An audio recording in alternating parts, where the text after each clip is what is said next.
जीतन राम मांझी से मिलने पहुंच ही गए लालू प्रसाद के बड़े बेटे तेज प्रताप यादव। जिस बात की चर्चाएं चल रही थी कि क्या जीतन राम मांझी का किस पार्टी में जाना होगा, मगर आज चकित कर दिए सारी बातें कि लालू प्रसाद यादव का जन्मदिवस था। उसके बाद फिर जीतन राम मांझी के पास जिस प्रकार से तेज प्रताप यादव मिलने के लिए जाते हैं और उससे पहले जो बातें मीडिया में जीतन राम मांझी के प्रवक्ता कहते हैं, उन सभी बातों पर से पर्दा साफ हो जाता है। यानी कि अब तय हो चुका है कि एनडीए में टूट होकर रहेगी। बस देखना यह है कि टूट कब होगी और कौन से वक्त तय हो, मतलब कि बयान आ जाएगा कि पार्टियां अलग अलग हो गई है, अब ये पार्टी उसमें जा रही है और उससे गठबंधन कर रही है। इसीलिए ध्यान रखिएगा कि कौन से पार्टी कब महागठबंधन का हिस्सा हो जाए और कौन से एनडीए और यूपीए का, ये अब कहना बिहार में मुश्किल है। इससे पहले बता देते हैं, मेरा नाम रविकांत हुआ, आप देख रहे होंगे झकास भारत।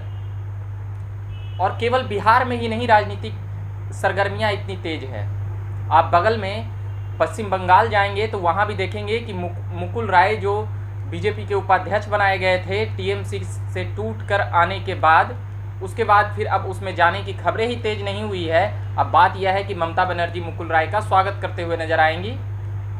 वहीं उत्तर प्रदेश की भी राजनीति की गर्मियां इतनी तेज है कि अब यहाँ से उप मुख्यमंत्री से लेकर मुख्यमंत्री दिल्ली का चक्कर लगा रहे हैं। वह इसलिए नहीं कि अगले साल चुनाव है, बल्कि बातें बहुत दूर तक इसलिए जा चुकी है क्योंकि 2024 का लोकसभा चुनाव भी है और नेता भी तय होना है और योगी उसके प्रमुख दावेदार हो सकते हैं। मगर फिलहाल इस सेगमेंट में हम बिहार की राजनीति की बातें लेकर आते हैं और बिहार की राजनीति की बातें इसमें करते हैं। जीतन राम मांझी पहले नीतीश कुमार पर हमलावर थे, उसके बाद लालू प्रसाद यादव को बधाई शुभकामनाएं कई बातों को लेकर दिया करते थे और लालू प्रसाद के हाल चाल जानने की बातें भी उनसे काफ़ी मंच पर आकर किए। मगर जब बातें आई कि भारतीय जनता पार्टी के कई बातों की आलोचना करते हुए नजर आए, यानी कि केंद्र की सरकार की, कई लोगों का कहना है कि यह काम नीतीश कुमार बुलवा रहे हैं जीतन राम मांझी से, क्योंकि बीजेपी के नेता अपने विधायक से नीतीश कुमार के खिलाफ बुलवा रहे हैं। उपेंद्र कुशवाहा भी लगातार नीतीश कुमार के बचाव में नजर आते हैं। मगर कल जैसे कि हरिभूषण ठाकुर जो बीजेपी के विधायक हैं, जब उनका बयान आया नीतीश कुमार के खिलाफ, नीतीश कुमार के कार्यों के खिलाफ जब बयान आया, तो ये बातें भी हो गई कि अब नीतीश कुमार के तरफ से कौन बोले।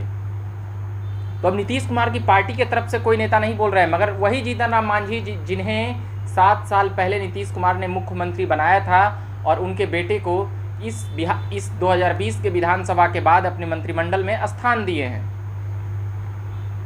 तो जीतन राम मांझी नीतीश कुमार की तरफ से बैटिंग कर रहे हैं। मगर ये बातें बीजेपी वालों को भी अब साफ पता चल चुकी है, क्योंकि तेज प्रताप यादव का मिलने जाना जीतन राम मांझी से ये बातें साफ कर देती है कि एनडीए की टूट बहुत ही जल्द होने वाली है। समय और तिथि भले ही तय नहीं हो, मगर ये बातें तय हो चुकी है। इंतजार है। कई लोगों का कहना है कि लालू प्रसाद बिहार आएंगे तो नीतीश सरकार की सरकार बदल जाएगी।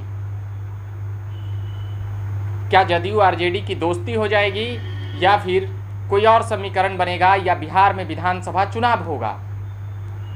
अलग अलग बातें हैं। आज लालू प्रसाद यादव का जन्मदिवस था तो नीतीश कुमार से पूछा गया कि लालू प्रसाद यादव की आज जन्मदिवस है, क्या बोलिएगा? तो वो लगातार बोले कि हम तो बधाई शुभकामनाएं देते ही रहते हैं। यानी कि दोस्ती दोनों में अब भी पक्की है, पहले भी पक्की थी, मगर लोग अपने अपने ढंग से अनुमान लगाया करते थे लालू नीतीश के रिश्ते को लेकर। मगर अब बिहार की राजनीति बहुत दूर तक जा चुकी है और नीतीश कुमार भी समझ चुके हैं कि अब हमारी यहाँ पर मर्जी नहीं चलेगी। पर नीतीश कुमार लगातार कई चीज़ों का जायज़ा लेने के लिए, कोविड का जायज़ा लेने के लिए या अलग अलग जो राज्यों में मास्क नहीं लगा रहे हैं, जो जहाँ जहाँ शहरों में, उन सभी को बातों को लेकर भी अपनी बातें रख चुके हैं। राजनीति पर अभी कुछ ज़्यादा कुछ नहीं कह रहे हैं, मगर जब वह कहेंगे तो बातें साफ हो जाएगी, तभी वह कहेंगे, अभी वह कहलवाएंगे। तो अभी के लिए इतना ही कहेंगे कि अभी की सबसे बड़ी खबर यह है कि तेज प्रताप यादव जीतन राम मांझी से मिलने गए हैं और इसकी बातें यह है कि बिहार में जो उथल पुथल राजनीति चल रही है उस पर अब कोई अंततः मुहर लगने वाली है।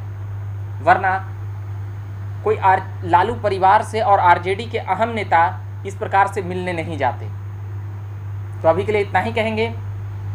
आप देखते रहिए झकास भारत। मैं लगातार खबरें और अभ्यर्थियों को मुद्दों को लेकर भी आते रहेंगे और बिहार की राजनीति की भी खबरें लाते रहेंगे। मगर चैनल को सब्सक्राइब कर लीजिएगा। और मेरा नाम हुआ रविकांत और धन्यवाद।